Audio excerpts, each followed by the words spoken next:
Well, welcome back to Critical Mass. We're going to talk about part 2 of a trilogy that has 4 parts, and it's not Twilight. Right? I mean, this is what they do. Basically, if there's a third or fourth or whatever final book, they're going to cut it into 2 movies. Whether it needs to be or not. And typically no, just so they can make more money, which, great, good for you. But it hurts the quality in my mind. We're about to find out. So, in Mockingjay Part 2, Katniss has gone through the Hunger Games, she's gone through the PTSD. Now she finally gets to take on President Snow and the Capitol. And this is basically a video game action movie. Let's take a look. Finnick? Are you with us? Looks like it. That's a short honeymoon. Yeah, well, I guess we're gonna have to have one in the Capitol after we take it. Gather round. Squad 451, you're my unit. Lieutenant Jackson is my second in command. Each one of you is elite in some form of combat, but we are a non-combat unit, so we'll be following days behind the frontline troops. You're to be the on-screen faces of the invasion, the Star Squad. It's been decided that you're most effective when seen by the masses. So we're not gonna fight. You do whatever you're ordered to do, soldier. It's not your job to ask questions. Yes, sir. Even though we'll be working on abandoned streets miles behind the front lines, I guarantee you, wherever they put us, it will not be safe. This is a war zone. It is likely that we'll encounter both active pods and peacekeepers. You're considered high-value targets to the Capitol. Our unit has been given a hollow, a database that contains a detailed map of the Capitol and a list of every known pod. These pods can trigger anything from bombs to traps to mutts. Whatever they contain, they're meant to kill you. Ladies and gentlemen, welcome to the 76th Hunger Games. So you see that clip, they're getting ready to head on out and do some battle, and they're talking about the propaganda again. Yeah, which they did a lot in part 1. Sure. Yeah. Yeah, and 2, 3. Well, I mean part 1 of this one. Oh, okay. And then I don't even know anymore. The thing that got me about this scene is what it sets up is basically that Katniss and her group really don't do anything for the revolution. Like, everyone else is fighting, they're way behind them. Yeah. Following the catacombs and in the streets and things like that. And there's a little bit of a Hunger Games situation. Yes. With like the city is booby-trapped. Yes. Yeah. But in the end, for me, what that means is she didn't fight in the revolution at all. No, it is kind of strange that it wants you to follow the action, but it is very isolated. It only tells her story, and I think that is the problem with the movie, is even the first and second Hunger Games movies go outward of Katniss, and they show better things that are not from her. What could be better than Katniss? Than her glum perspective on everything. Yeah. And this one doesn't do that at all, and it's worse for it. You know what? All of those supporting characters that you know and love from the first 2 are barely in this one. Yeah. I mean, obviously, Lenny Kravitz has died, so he's not in this one at all. Spoiler alert. But yeah, send me more email about that. And but, like Sam Claflin's back as Finnick. We have Jenna Malone for about 3 minutes. 3 minutes. Just to snarl while bald. In fact, we have a scene with Jenna Malone we could probably show. Yeah, let's show. Which kind of sets it up before the action starts. Basically, it's her scene. That's it. Yeah. I mean, what we're showing is pretty much it. Yeah. Let's check it out. You saw Peter, didn't you? Did you tell him hi for me? We're old friends, you know. We had adjoining cells in the Capitol. We're very familiar with each other's screams. I'm going to kill Snow. Nothing good is safe while he's alive. And I can't make another speech about it. Now you're talking. So yeah, I had read a whole article about, oh my gosh, Jenna Malone's boob, and then turns out it's not really. It's like a cap with a digital thing and all that. Okay, good, and because she's a scene stealer, not given any meat in this movie at all. Yeah, you could cut out that entire scene and really it wouldn't matter. You could cut out an entire part 1 and make it just fine. But I mean, Stanley Tucci was in it for like 30 seconds. Yeah. And all these supporting characters, Effie, of course, and these folks are just not in this film at all. Woody Harrelson's in it as links, really. Yes. And of course, Philip Seymour Hoffman's not in it because he died. That's his excuse. But that's a good excuse. Why everyone else is not in this, I don't know. Just because Jennifer Lawrence is a certified superstar. Sure. But man, I think she was sleepwalking.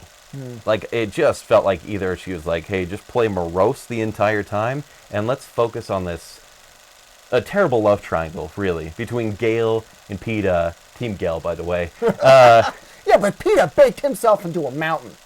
I mean, that's impressive. He did. He sure did. Wow. Yes, once again, as in the first part of this book, we get to sit around and muse over poor Peeta. Well, I think they felt like they needed to do that in order to catch us as the audience up.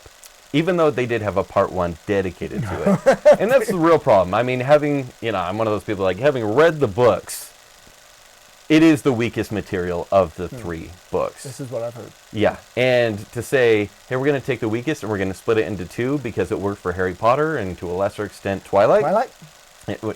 Don't get me started on Breaking Dawn. This more closely follows Harry Potter, where it's really just kind of like wandering for part 1 and then straight up video game for part 2.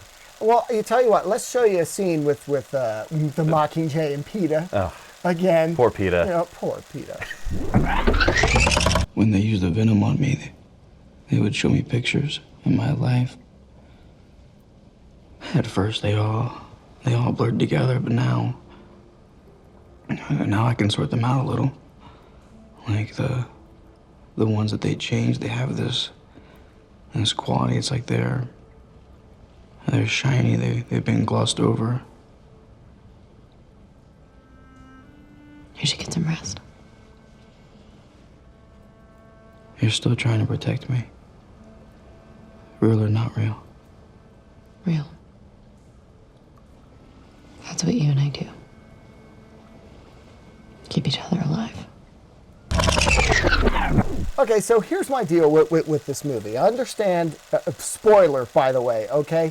Someone very close to Katniss dies. Okay. And it totally flips her world, and she decides, I'm not gonna take out Snow, I'm gonna take out Julianne Moore because of what she did. Hopefully you've seen the movie. And it's in the book and all that stuff. Yes.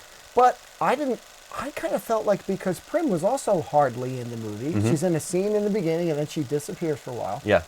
That I'm like, oh, that didn't hit me as hard as I thought it would. In fact, it is meant to be like the center of the movie. In fact, the series. Because if you think about it, sorry, we're going way too much into spoilers here, but Prim is the reason that she got into the Hunger Games. Yeah, if you hadn't seen her volunteers tribute yet, I don't know why you're watching And her full circle death, which would have just started, not ruin anything. He said it. I didn't say it. You trapped me. I alluded. You trapped me. It's meant to bring all full circle except for a revolution has happened around it. Right. This movie, it just kind of goes, meh. Here, this will keep fans happy, but don't dwell on it too long because it's too sad. And of course, she gets knocked out in the same blast that takes out Prim. And she wakes up, and the revolution's over. I'm like, wow. For a movie with one act full of booby traps, it ends entirely anticlimactic. Yeah. A bit Lord of the Rings, just Harry Potter wrapped into one. Way more Return of the Kings endings than even Return of the Kings. I mean, we're being pretty cynical. It was watchable. I think Francis Lawrence, as a director, he films well. It's just there was no emotion here. I really think, as you started off by saying, if they had maybe made this one movie, it might have trimmed down some of the stuff I didn't like about the first one. Yeah. And it would have been a more action-filled movie. Yes. And maybe they would have kept in something that I thought that they lost from the first two. The whole idea that they're satirizing this whole bread and circuses kind of thing. Yeah. And that kind of fell away, the last two. I thought that was the coolest part. Yes.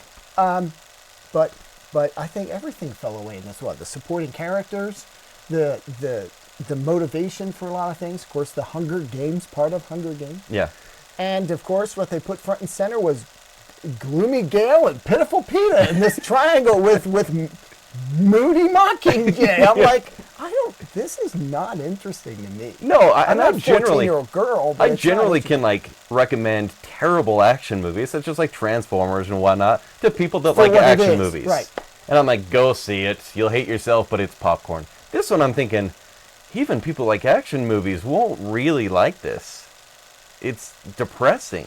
But is it an action film? Really? I mean, that, like you say, that third book concentrated more on the relationships. Yeah. That love triangle. But didn't work because there was no character development at all in this one. So I was an okay fan of the original. Yeah. I really liked Catching Fire. Catching Fire. Yeah, it's the highlight for And then sure. the first one I went, okay, this is set up for a movie I don't even know if I want to see. And then I saw this one, and I kind of went, well, kind of a shrug on my shoulders going, well, that's over. Yeah. So for me, it's kind of an average flick. I'm giving it a C, C+, because we do have Jennifer Lawrence in there, and she is great, but Yeah. not what I've seen her do in other films. I'm giving it a C as well. Oh, It wow. is just straight average. I think everyone has moved on from this, even while filming it, and I'm happy we get to move on as well. I don't know if you've read any articles about the box office take. They said it was the lowest yet, and it was $102 million, Yeah, which just is over the okay. line. Yeah, it's not like it's a flop. It's definitely making its money. Yeah. But the third one made less than Catching Fire, and this has made less than that one as far as the opening weekend is concerned, and the domestic total kind of situation. Yeah. So obviously it's still making a ton of money, very successful, but people are kind of going, didn't make as much as we When does thought. Star Wars come out? There you go.